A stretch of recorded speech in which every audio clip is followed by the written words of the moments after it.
So this is what we call a book talk, a book signing talk. So it's a talk about a book, Runaway Realization. And usually when I do a book talk, the idea is to introduce the book and to introduce you to the book, to make it, accessible, and to situate it in a way that makes it easy to understand. This book is a little different from other books I've published. I will say, paper-wise is not that different, but content-wise is very different.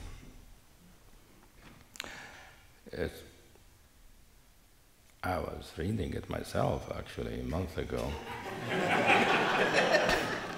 I got it from the publisher a month ago. I couldn't stop reading it. I kept saying, this is a really good book.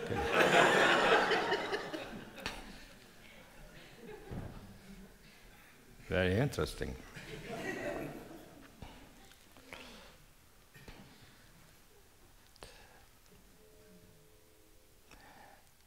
It's a story about this book first. I want to tell the story before we talk a little bit about what's in it, what's it trying to communicate.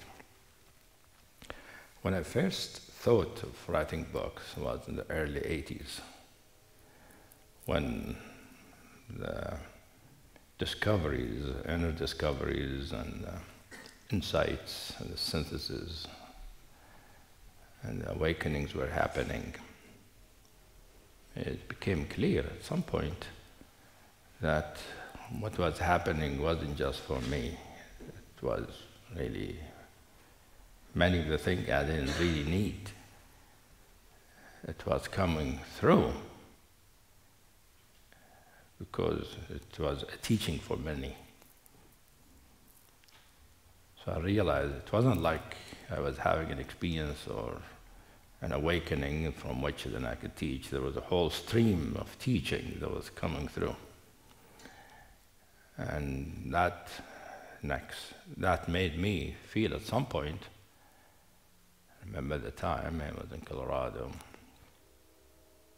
somewhere in the mountain, recognizing that I have a responsibility, that since it's not for me, it's given to me as an individual, not just to me, there were others involved, but I was the main person at that time. And my responsibility is to give it out to all the people it is intended to go to. So that's when I realized that ways that teaching was going to come out, partly was in actual teaching, or second was in training teachers to teach it, and third was in publishing books, writing books.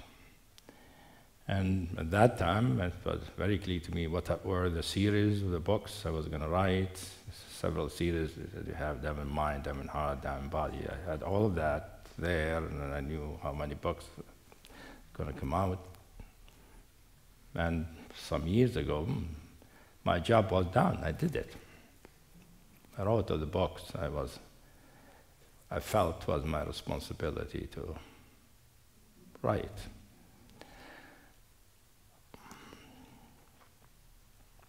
But all the books I have written before this one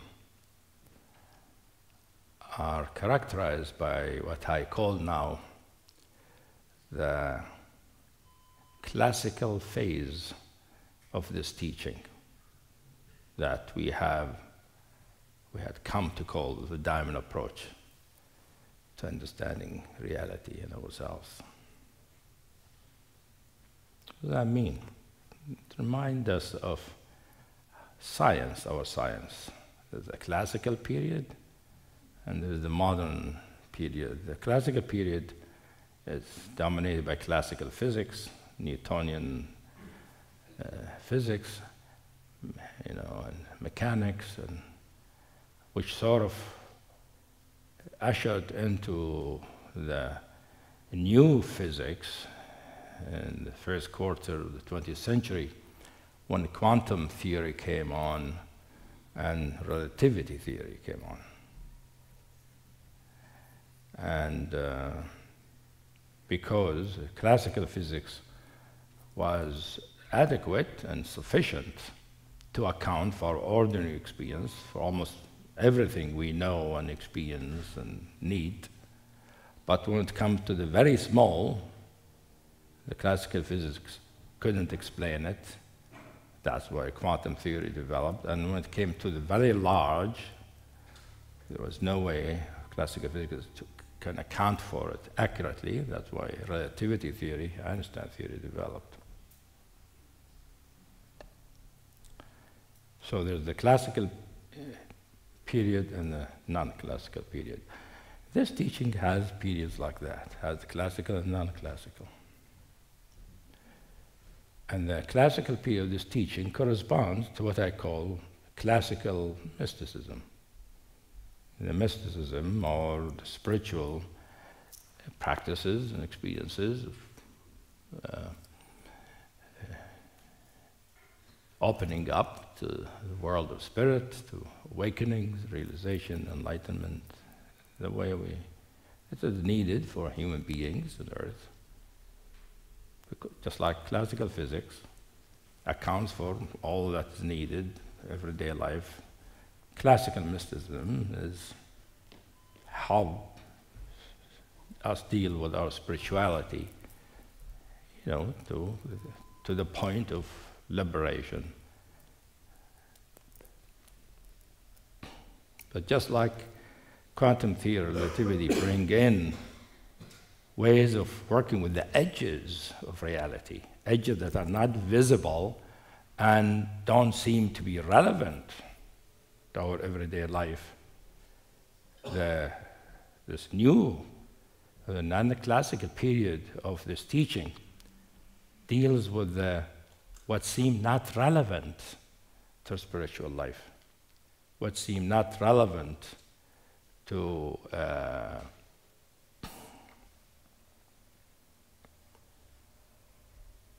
spiritual evolution and awakening and enlightenment. In some sense, not necessary, because the classical teaching is sufficient for it.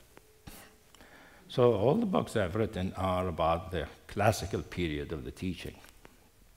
And then ushered came in the non-classical period, which started over 20 years ago. And much of the knowledge was probably there from the 1990s, of this non-classical period of this teaching. But it was clear to me at that time, it was a very clear indication from the guidance of this teaching that this is not to be taught. That is not to be spoken. I did not speak it. I did not teach about it.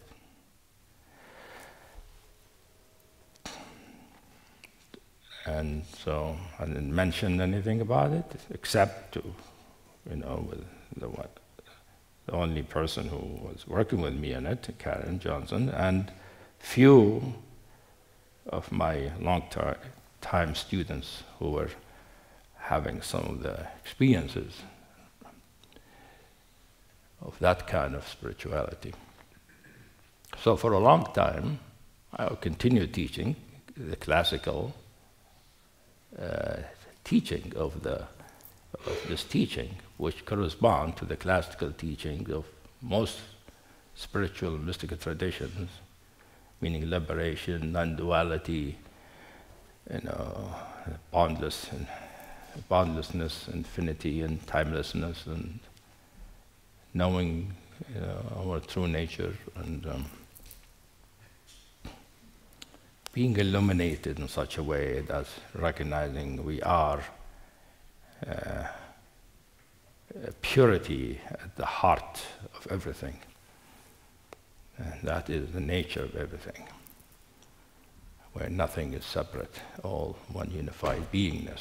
That is really the classic realization. But there's another kind that arose, which happened in this teaching by realizing and coming to a completion about the classical kind of spirituality, by realizing the timelessness and endlessness of what we call the absolute ultimate realization of being the vastness of spiritual nature that is always manifesting all forms as its own radiance.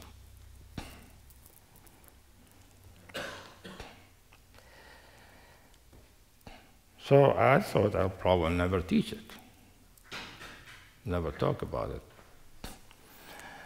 And then the fact that there were some students that I was working with were having experiences or perceptions or questions related to this other kind of spirituality made me wonder whether I should say something. And then seeing in retreats I teach that some people report experiences that are familiar to me from this new kind of perspective about spiritual work, spiritual experience. At some point, the inner guidance became clear. I should start saying something about it. And it started by me teaching it to the teachers of this school.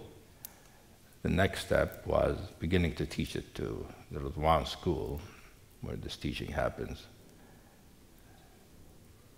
And I started doing that about 5 years ago or so in some of the retreats.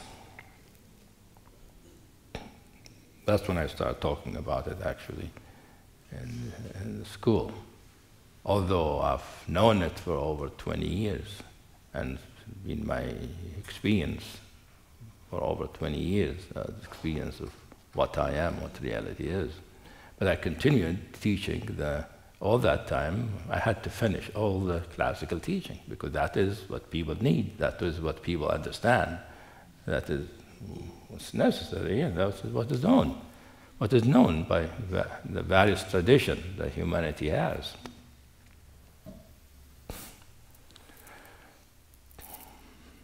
But seeing that people are beginning to sort of pick it up anyway, beginning to happen, I realized that maybe there is some possibility, receptivity for this teaching to happen.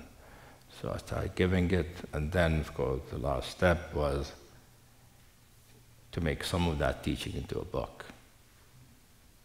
So that's how this book, Runaway Realization, came to be.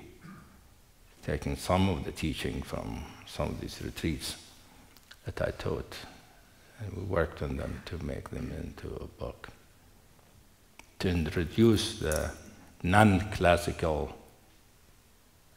view of the diamond approach. So that sort of, in some sense, makes it very different from the other books. It's not a continuity. Like if you read the other books, it is not going to be a continuity of those.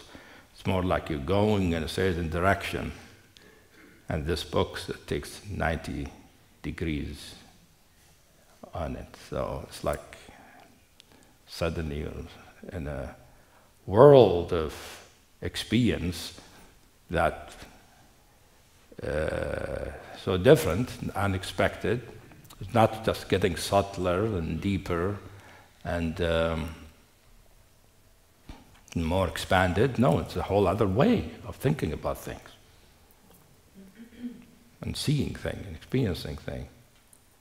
It's like the way I used to think about it is like how some creatures from another galaxy or parallel universe will experience their spirituality.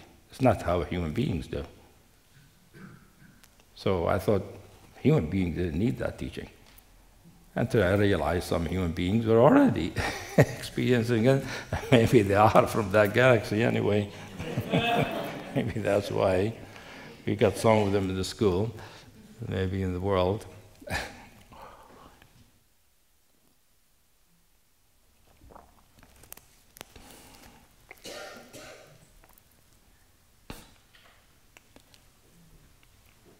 So in some sense,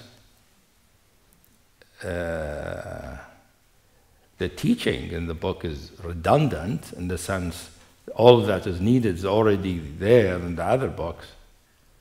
At the same time, if your interest is you want to know reality, you're not just interested in being free, you're not interested in just feeling good, you want to really explore what is possible, what are the farthest fringes, what are the farthest regions of reality, how else it can be experienced. It would be an interesting journey for you. And I realize, and I'm not saying that it is a teaching that's completely unique to the diamond approach. Parts of it we could find in other teaching, other places. But as a teaching, as a package, that package is the diamond approach package that's in the book.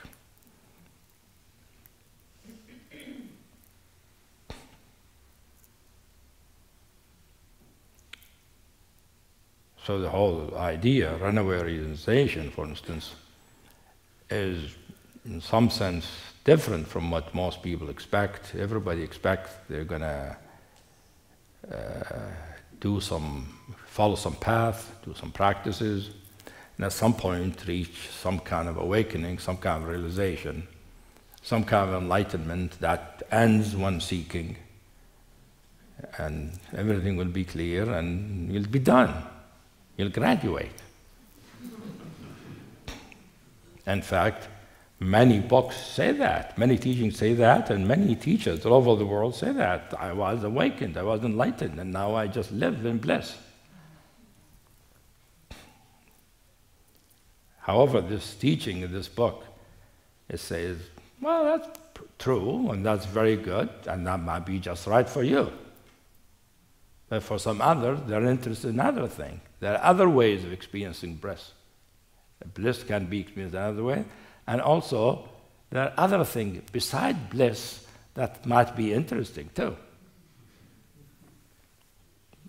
Something that there is no English equivalent word for it. We might need a Klingon word or something to say what it is, you see.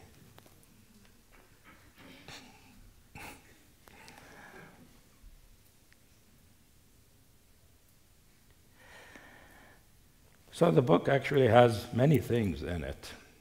It starts from the perspective of what is called the timelessness and the boundlessness of non-dual experience, that we are pure awareness and consciousness and emptiness, that is pure luminosity, that is the nature of everything, and that is totally pure and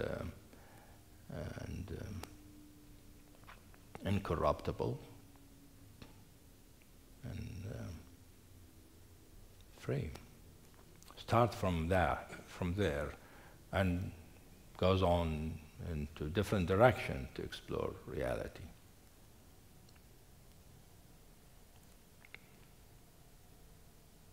So each chapter actually deals with one of what I show to be assumptions in the non-dual realization. Implicit positions that are taken to be true about non-dual realization, they are true. However, from this new perspective, they are seen as assumptions and concepts that can be disposed of, which opens up new venues and new ways of experiencing things.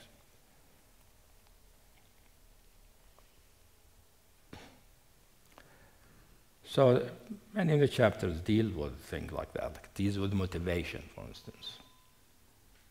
deals with how at the beginning we have,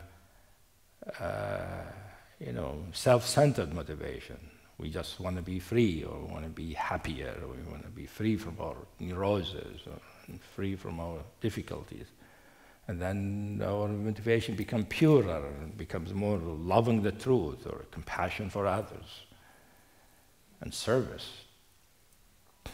But moves on to show that as long as our path has a motivation of any kind, selfish or selfless, it is still an approximation to how reality works.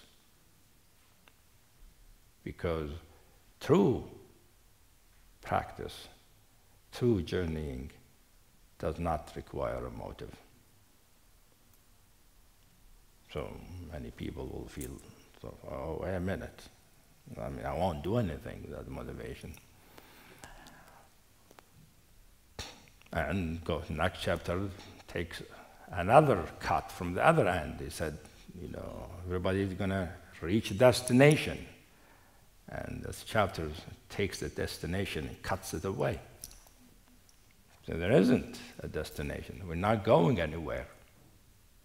All places of awakening and realization are way stations. They're all true, they're all wonderful, and you could live as long as you want in any way station. But don't be surprised if you find yourself moving on to another one. And it goes on to give example of other way stations.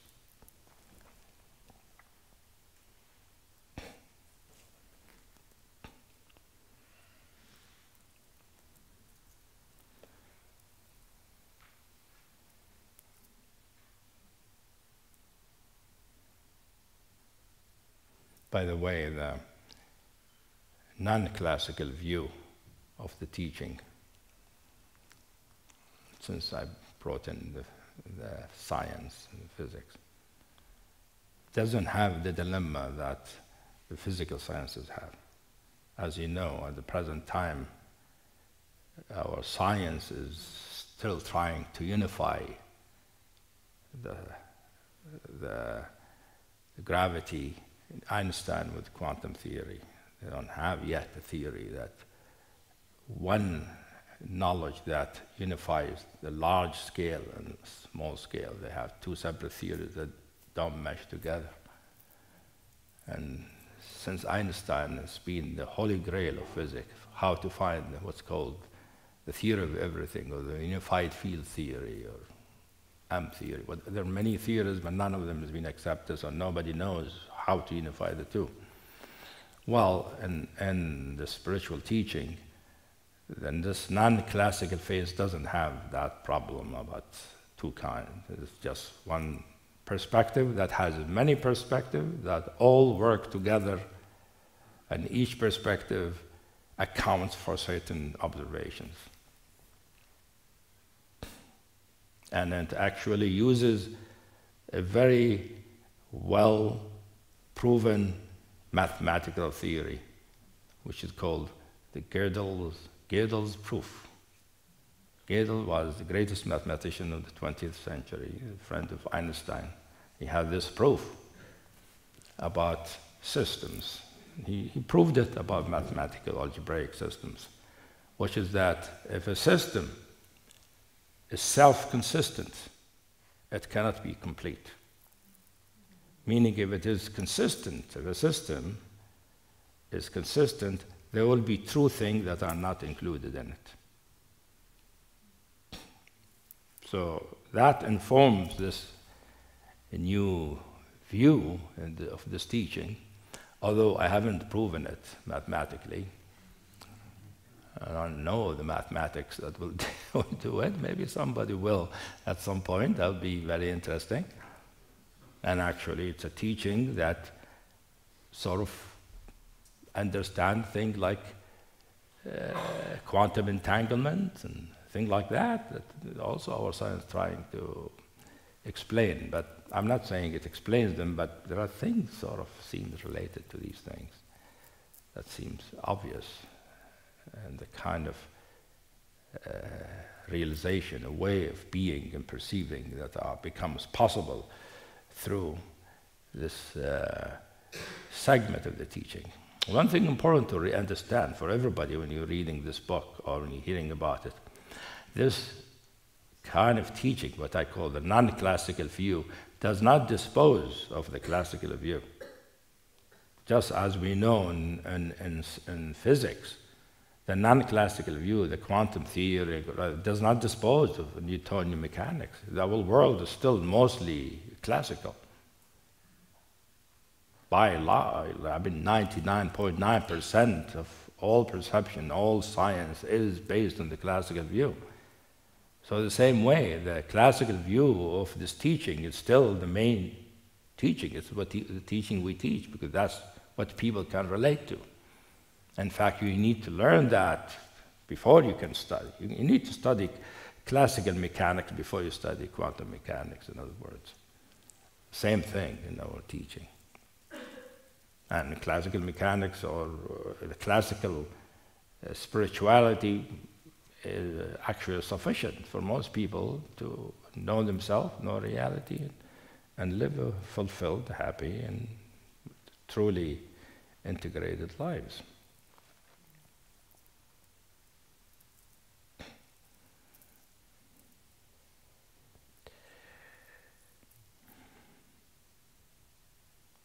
So we continue to teach the classical view, which is about true nature, about spiritual nature, and its relationship to ordinary experience, its relationship to the sense of self.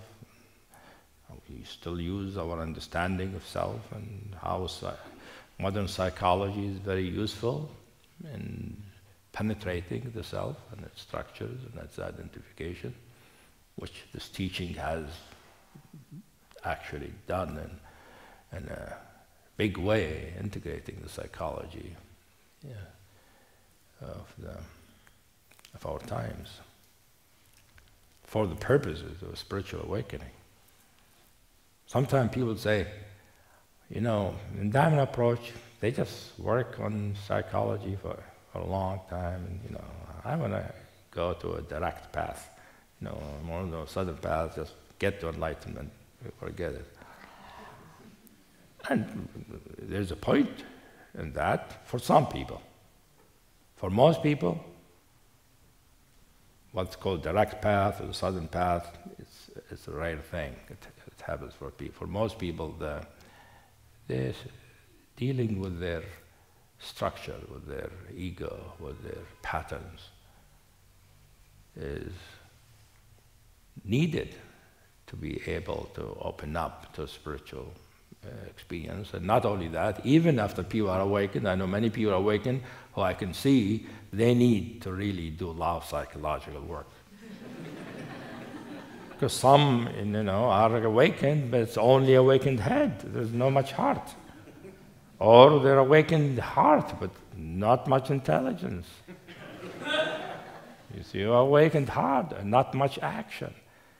To have the whole integration requires that we need to deal with what in this teaching we call your issues. You see? No. And there's a point of view of many of those paths that don't deal with that. They do work for some people, I mean, you can really, and they have their way of how to deal with the issues, but the ways of how to deal with the issues are in the old tradition had to do with certain kind of discipline, certain kind of ritual, certain way of life that in our secular life we don't have. We don't have those atmosphere, and we have to sort of create them anew.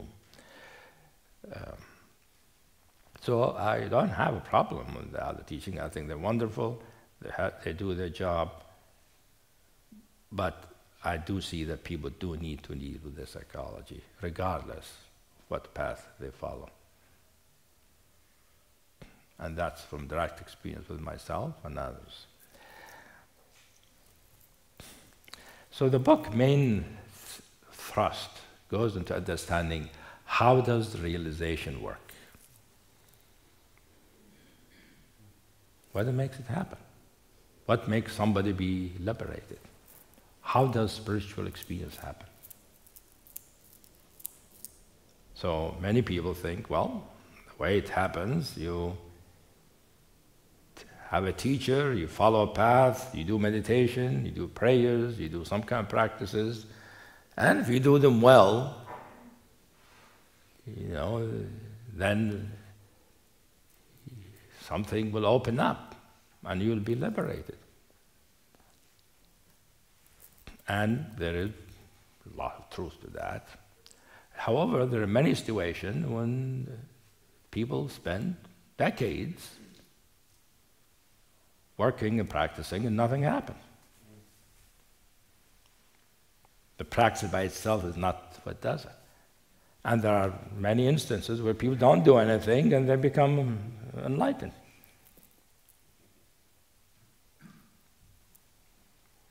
Like Ramana Maharshi, for instance, he was young, he was a teenager still.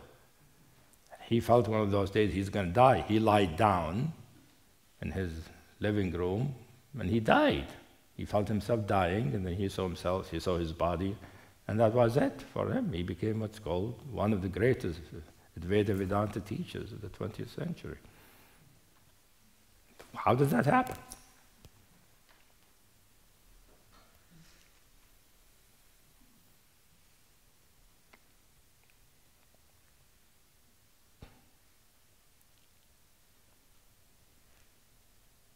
If you look at your experience, you will notice that sometimes as you do some practice or some exercises or inquiries, that leads you to some insight, some understanding. But sometimes the insight come at times you don't expect. The opening, sometimes is like an eruption or a bursting that happens. It happens at unexpected times. Many of my realization happened in the bathtub when I'm taking a bath, for instance, not when I was meditating.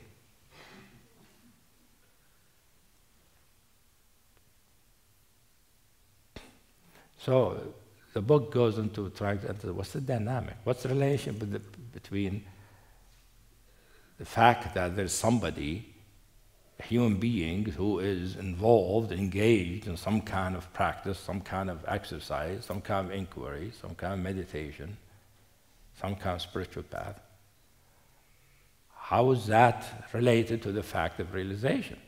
And how is that related to the fact that frequently spiritual experiences, insights happen unexpected, unbidden? They don't seem to be related to the practices we're doing. I mean, it's very well known in Zen stories that the person would be sitting there meditating, or they have koans for years, whatever, and then nothing happens. And then they're walking and they see a pebble or a bamboo, something, and the teacher hits them in the head, and boom, they see reality.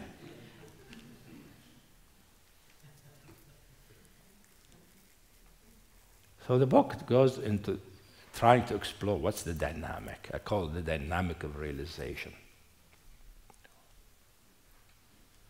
How does our own effort relate to the fact that reality comes out itself and reveals itself? Sometimes unbidden, and sometimes need to be related to our practice. So we see two things happening. There's the individual human being who is engaged in a path or in a practice, and all the work, all the effort, all the studying. What is the role of that? And what is the role of what I call grace? The grace of reality, the grace of true nature. The divine grace that comes from reality that makes opening actually happen.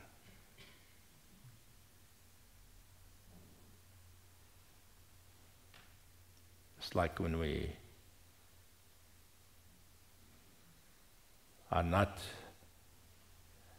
working, we're not thinking about it. When we're quiet, some opening happens and reality or true being has the opportunity to reveal itself, show itself, and suddenly we see something, experience something. And while we were practicing, we were sort of in the way.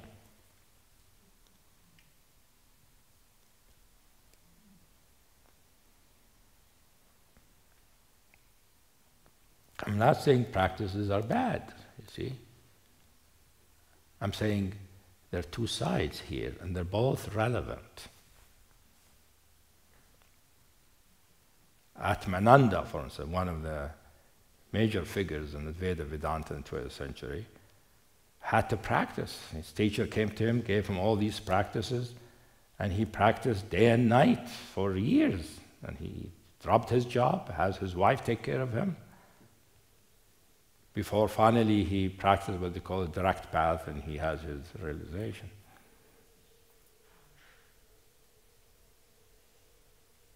Another one, for instance, well-known, one of the greatest Lamas in Tibetan tradition, Dilku Khyentse Rinpoche. He was practicing in the cave. They do cave meditation. So they lived in the cave for years. He was 8, 9 years in the cave, sitting inside a wooden box day and night. And all these severe ascetic things, all the vigilance, all the great Dzogchen practices. And by the end of it, he was given up. He said, that doesn't work. It didn't happen. And only when he finally gave up, he says, suddenly reality manifested itself.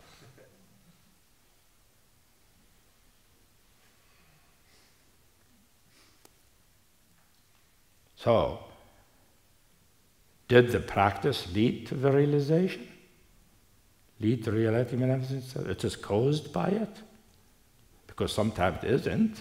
Like the Ramana Maharshi, for instance, he wasn't doing anything. It's an interesting dynamic to understand, because if we understand it, we understand how the paths, all paths work. What makes being in a path be a good thing? Why have a particular practice, certain meditation, certain inquiry or practice, or certain prayer practice? Why is it good? And how, at the same time, regardless of what practice we have, regardless of how good it is, we need to recognize that the true liberation, the true insight, the true awakening happens independently from these practices, because it is the true nature of reality manifesting itself like a light bulb that gets turned on, and we see ourselves, we understand reality. It's a big topic. And the book, I sort of go slowly to try to understand it, to help us understand that. But really what it comes to is that even when we feel committed to the path, even when we are experiencing the dedication and the devotion and the love for the truth, we find, as we explore our experience of the path, and as we explore the experience of realization, that even when we are committed that way and practicing that way and everything that way, it is really nothing but reality, true nature, exerting its own grace as our dedication. Because we are nothing but an expression of reality. That's what I bring in, what I call the notion of total being. Total being means all of reality. It's the true nature and all of manifestation, and all experiences of all people of all times. Because all of those are included in the true nature. The fact that true nature is beyond time and space, it means it includes all time and space. Doesn't mean just including all the object in time. It means all the experience and knowledge of all the people who have been, are, and will be. That is total being.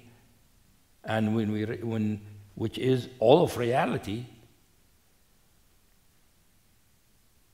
all the true nature of it and all the difficulties in it, all of it as what I call total being. We recognize that we are really not just the non-dual beingness, which is the truth, or that connects everything. We are really total being, which includes the non-dual, but includes all experiences of everybody. And that total being is really what is responsible for us even finding a path. It's responsible for us going in a path, responsible for us practicing, because it is total being that is practicing. We realize that when we sit to meditate, it is the totality of reality meditating.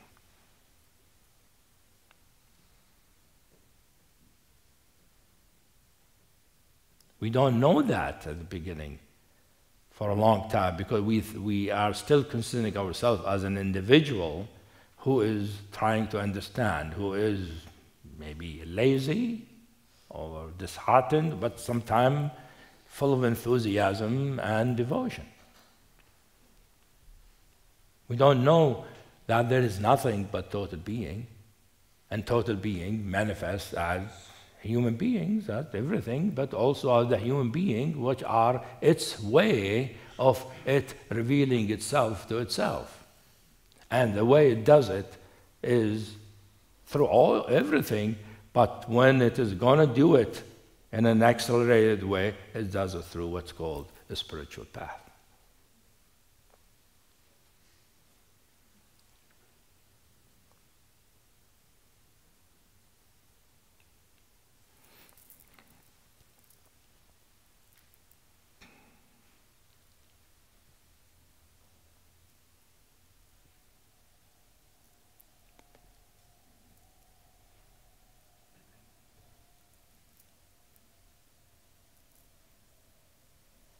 So this can be disorienting, the understanding in the book, I'm just giving you a little flavor, but can be disorienting, but can be also quite liberating.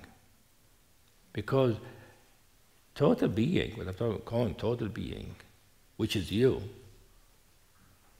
is any experience you have at any time. Total being brings in an understanding of reality that you can experience yourself. As I experience sometimes, I am the totality of all, and as the totality of all, I am expressing myself as an individual, or I am the individual that is expressing the totality. But this teaching shows that there is a point where the two are the same. The individual and the total are not two things. In fact, the individual contains the whole totality, even though the totality has many individuals, because that reveals a property of our true nature that is still not obvious in what is called timeless or non-dual awakening. In this book I call unilocal view of reality. Uni meaning the unity of location, even though location is not in any particular place. Unified locality. You don't try to figure it out, you know. It won't work. It's better to read the book. Better to read the book. I'm just giving you a flavor of what's in there, you know. But really, it's a lot of exploration about how things work. The book is not about a certain state. It's not about getting your state. It is about understanding how reality works. And if we understand how reality works, we see how a spiritual path works, any spiritual path. How any spiritual practice, how does it work? And if we know how does it work, we can align ourselves with it. We can participate in an intelligent way instead of being in the way.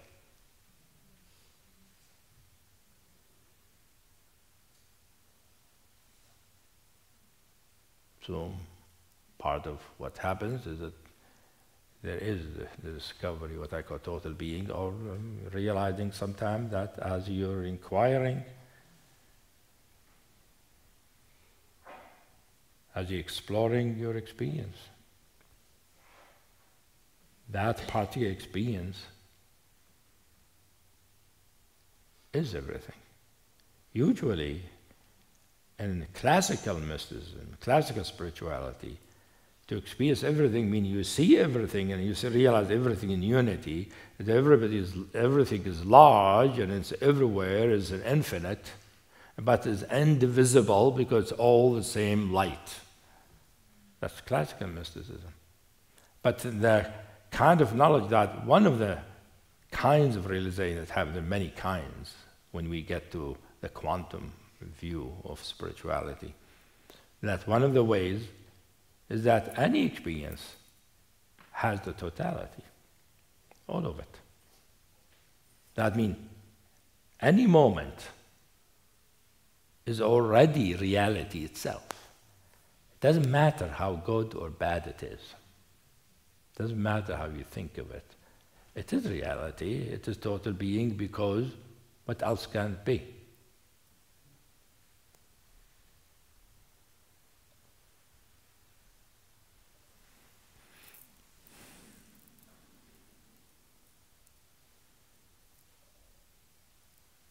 So in some sense, the understanding of the book brings in, opens up the fringes of our mind, the fringes of our consciousness, expands our horizons, includes the teaching and realization of all possible teachings as valid ways of path to reality. But it brings in how things work, that opens up other ways of experiencing reality that we haven't thought about, we haven't contemplated, which makes things quite interesting and fun.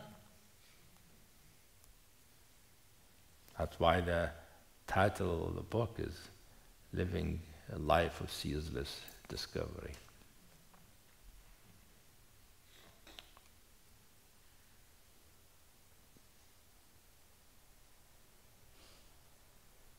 So life can be reality conscious of itself and doesn't know itself completely, because much of it is potential, and it is in a continual process of revealing its possibilities, discovering ways, reality or being, to the name we give to it, whichever way it can be.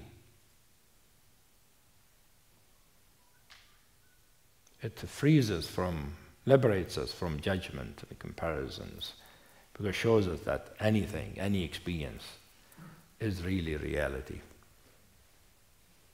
Make it easier for us just to be with the experience, whatever it is, and being with it, it allows reality to reveal itself. We're not in the way then. It helps us not meddle with our mind or with our experiences.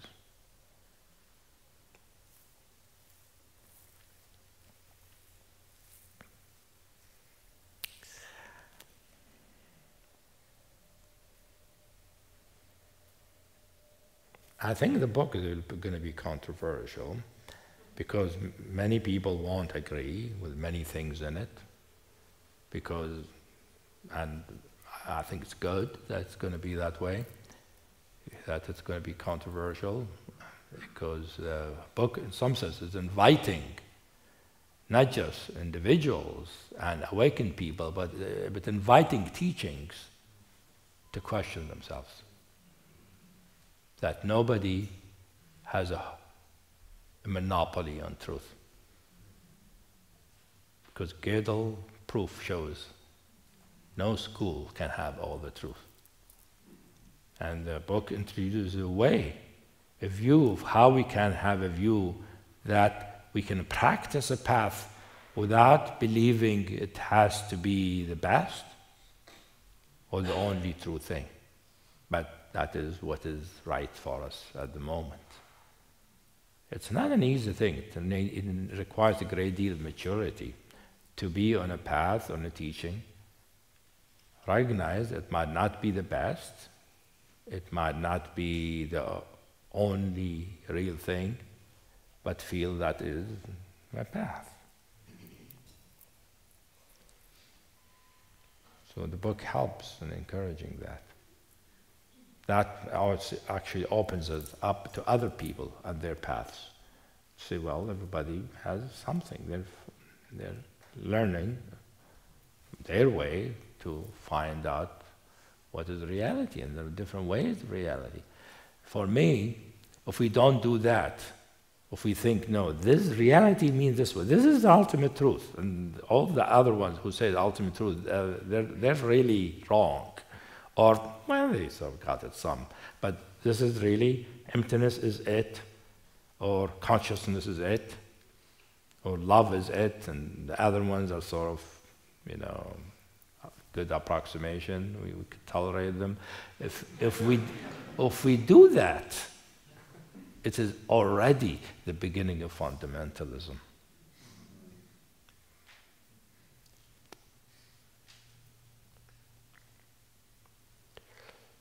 So the book really introduces a view of looking at spiritual teaching and traditions and all of that in a way that is challenges fundamental attitudes right from the beginning for anybody. So that's why this teaching that I am teaching does not take itself to be the best or the only or has all the truth. Just one of those teachings. So,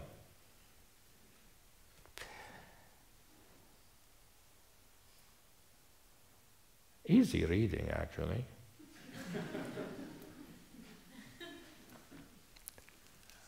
That could be provocative, could be challenging, which I think of it as a good thing. I like to be challenged. I like people to say, no, that's not true about this and that, and not make me learn something new.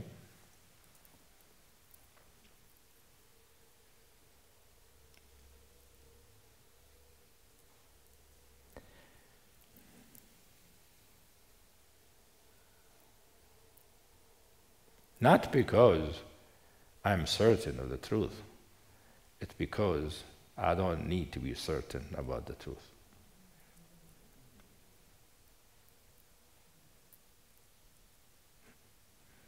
That's why we call this the quantum view of spirituality.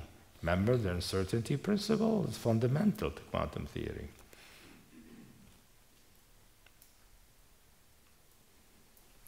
Here is the uncertainty is not experience, it's not uncertainty, it's more like you don't know what the next moment is, you don't know which way God is going to show up, you don't know which way being is going to manifest itself, and you don't know what is really the most complete or most pure, most ultimate truth, and you learn to feel not only comfortable but totally liberated by the fact not only that you don't know, you don't have to.